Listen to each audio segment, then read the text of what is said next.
இசை முக்கியமா பாடலோட முக்கியமா வந்து இப்போ காரசமா போயிட்டு இருக்கு சார். உங்களுடைய பார்வையில வந்து ஒரு இயக்குனரா நீங்க எப்படி சார் இதை பாக்குறீங்க?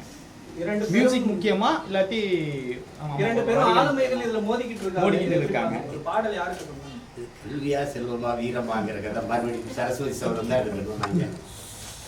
அப்படி கிடையாது. இசைத்தமிழ் நீ செய்த அறிஞ்சாதனன்னு இருக்கிற மாதிரி தான். பாடலா இசைன்னா ரெண்டுமே முக்கியம்தான். ரெண்டுமே முக்கியம்தான். வெறுமனே மெல் இசை வரிகள் இல்லாத இசையும் நம்ம ரசிச்சிருக்கோம். நத்திங் பட் வென்றெல்லாம் நம்ம பார்த்துருக்கோம்.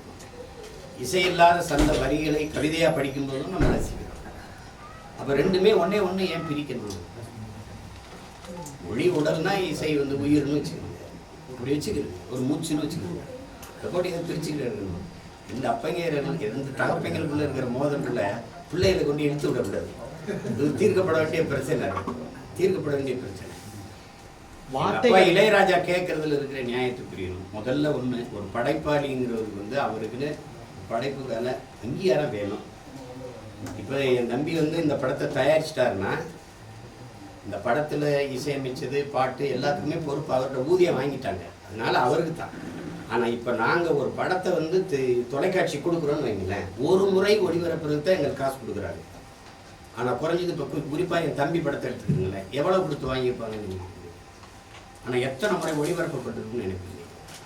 அப்போ ஒரு முறை ஒரு 10 லட்ச ரூபா கொடுத்து ஒரு படத்தை வாங்கிட்டீங்கன்னா நீங்கள் அதை வாழ்நாள் முழுக்க வச்சுக்கிறீங்க அந்த உரிமத்தை.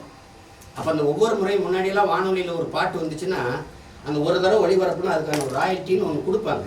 அப்போ ஒரு படைப்பாளிக்கு, அந்த எழுத்தாளருக்கு, அந்த இசையமைப்பாளருக்கு, இந்த தயாரிப்பாளருக்கு இன்னும் ஒரு விழுக்காட்டு அடிப்பில் வச்சுக்கலாம். 60 தயாரிப்பாளருக்கு, மீதி மற்றவங்களுக்கு அந்த வாங்கி வெளியிடுற நிறுவனத்துக்கு ஒரு 60, மீதியில் 40ல் தயாரிப்பாளர் படைப்பாளிகள் அவங்களுக்கெல்லாம் பிரித்து கொடுக்குறதுங்கிறது ஒரு நியாயமான உரிமை.